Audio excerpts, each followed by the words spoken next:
Doctor, ज्यादा घबराने वाली बात तो नहीं है ना? अरे नहीं नहीं जगदीश जी, इस उम्र में तो कमजोरी शरीर में रहती ही है। फिलहाल मैं इन्हें दवाइयां दे दी हैं, आप इनके खाने पीने पर जरा ध्यान रखिएगा। बस वैसे आपके दोनों बेटे और बहू कहाँ हैं? मेरा छोटा बेटा अरुण और उसकी पत्नी मोना शहर में रहते हैं और मेरा बड़ा बेटा बहू गांव में रहते हैं। हमारा गांव में खेत है ना, तो मेरा बड़ा बेटा वहीं खेती करके अपनी पत्नी के साथ बस गया है। मेरी मानिए तो आप अपने बेटों के पास चले जाइए, कुछ महीने शहर में रहिए और कुछ में गांव में।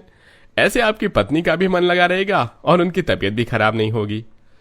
डॉक्टर की बात सुन जगदीश ऐसा ही करता है और अब जल्दी से अपने बड़े बेटे के पास गांव जाने के लिए ट्रेन की टिकट बुक करवाता है। अरे आप ये मिर्जापुर की टिकट क्यों बुक कर रहे हैं? हमें तो दिल्ली जाना था ना। मैंने पहले सोचा कि हम गांव चलते हैं। गांव की ताजी हवा और वहां के अच्छे खाने से तुम्हारी सेहत पर अच्छा असर पड़ेगा। शहर में तो बस अब प्रदूषण ही रह गया है। नहीं, मैं गांव नहीं जाऊंगी। आप तो जानते हैं कि मुझे गांव बिल्कुल भी पसंद नहीं। मैंने तो मोहन और शोभा को कितना समझाया था कि तुम भी शहर चले जाओ, लेकिन उन्हें तो बस खेती बाड़ी ही संभालनी थी। अगर ले जाना है तो आप शहर में रहने वाले बहू बेटे के पास ले जाइए, वरना मैं कहीं पर भी नहीं जाऊंगी। अपनी पत्नी के जिद करने पर मोहन को अब दिल्ली की टिकट बुक करनी पड़ती है। दोनों बूढ़े पति पत्नी अपने बेटे और बहू के पास जाने के लिए काफी खुश होते हैं, लेकिन जैसे ही ये खबर शहर में रहने वाली बहू मोना को पता चलती है।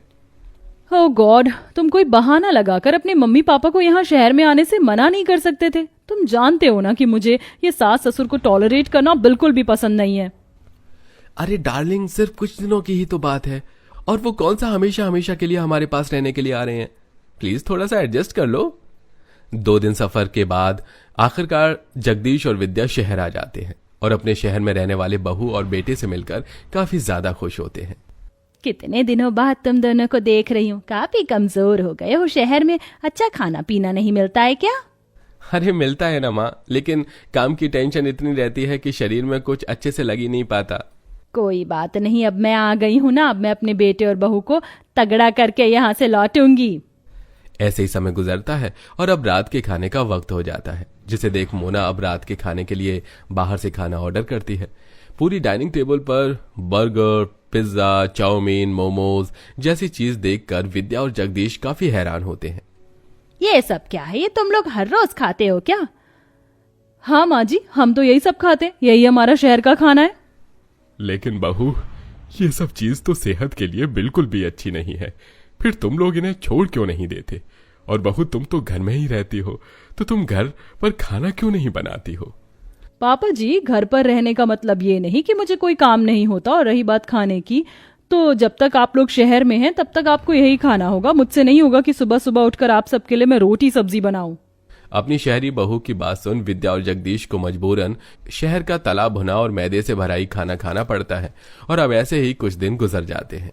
रोज रोज ये तला फुला खाकर तो मेरे दस्त ही लग गए हैं। एक काम करती हूँ, बहू से सादा दलिया बनवा लेती हूँ।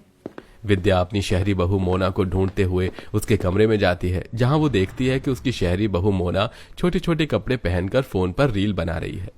आज की रात मजा हुस्न का आंखों से लीजिए, आज की रात मजा हुस्न का आंखों से लीजिए। मोना बहू, ये तू क्या कर रही है? और ये तूने कैसे कपड़े पहने हैं? छी छी छी। अरे माँ जी, आजकल शहर में तो सब ऐसे ही कपड़े पहनते। आप बताइए, कुछ काम था क्या आपको? अरे बहू, रोज तला फुला खाकर मुझे दस्त लग गए हैं। एक काम कर, तू मेरे लिए सादा दलिया बना कर लिया। मोना अपनी सास के लिए दलिया बनाने की बजाय ओट्स बनाकर ले आती है, जिसका पहला निवाला खाते ही विद्या उसे थूक देती है। हाय हाय बहू, ये क्या खिला दिया तूने? मुझे इससे अच्छा तो तू मुझे जहर खिला देती। अपनी सास ससुर की उम्र देखते हुए भी मोना उनके लिए घर में एक बार भी खाना नहीं बनाती, जिसके चलते अब दोनों बूढ़े सास ससुर को हर दिन बाहर का ही खाना खाना पड़ता है। हर रोज बाहर का खाना खाकर उन दोनों की हालत खराब होने लगती है। अरे, घर की बहुएं अपने सास ससुर की कितनी सेवा करती हैं, उनके लिए अच्छा अच्छा खाना बनाती हैं, और एक हमारी बहू है जो आए दिन बस हमें बाहर का ही खिलाती रहती है। कोई बात नहीं जी, बहू शहर की रहने वाली है ना, इसलिए उसे ये सब खाना ही पसंद है। आप आराम करिए, मैं बहू के पास से पेट दर्द की दवाई लेकर आती हूँ। विद्या जैसे ही अपने शहरी बहू के कमरे तक जाती है।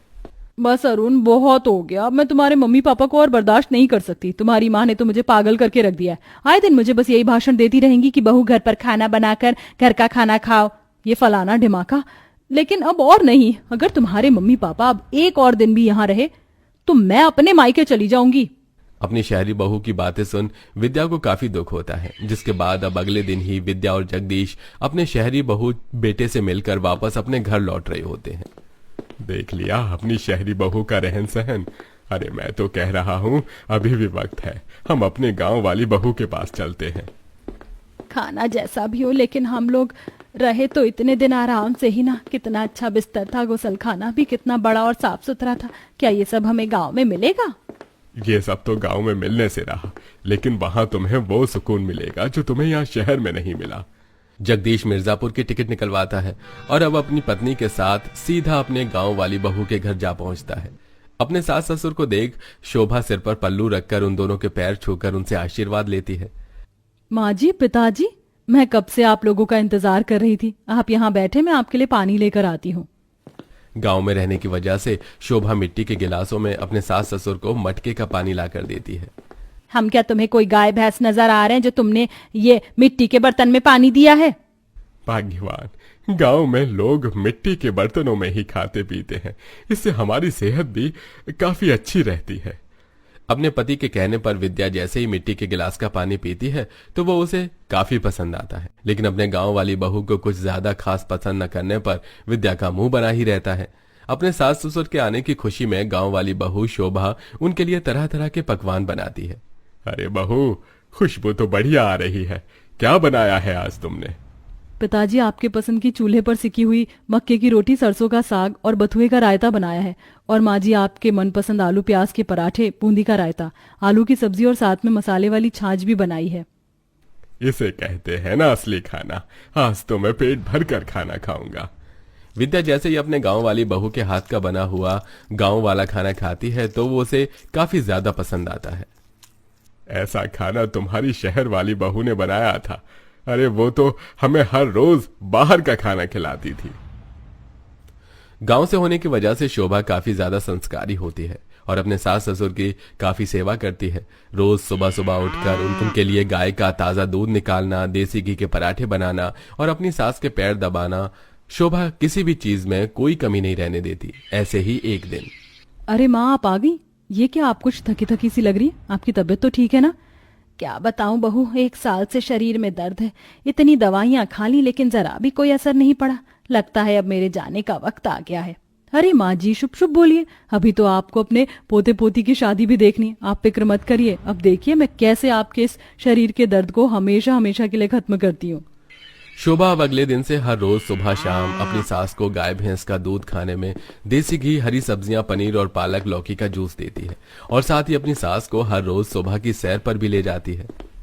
तो क्यों मुझे सुबह सुबह सैर के लिए लेकर आती है? शहर में भी मैं सैर पर जाती थी लेकिन इसका कोई असर नहीं पड़ा। तो आप वहां पर नंगे पैर घासों पर नहीं चलती होंगी ना? और वहां तो इतना प्रदूषण भी होता है। यहाँ देखिए कितनी ठंडी ठंडी घास है, ऊपर से कितनी साफ सुथरी और अच्छी हवा चल रही है। अपने गांव वाली बहू के नुस्खे और उसके बनाए हुए खाने की वजह से विद्या सिर्फ कुछ समय में ही काफी हद तक ठीक हो जाती है और अब उसके शरीर में कमजोरी और दर्द बिल्कुल ना के बराबर होता है। इसी के साथ अब विद्या की शहरी दवाइयां भी छूट जाती हैं। देखा, गांव वाली बहू के हाथ के खाने का नतीजा। स्वाद के साथ साथ सेहत भी ठीक कर दी उसने। अब बोलो, कौन सी बहू अच्छी है, शहर वाली या गांव वाली? शोभा बहू, तेरे गांव में रहने की वजह से मैं तुझे कुछ ज्यादा खास पसंद नहीं करती थी और हमेशा अपनी शहर वाली बहू के गुणगान करती थी।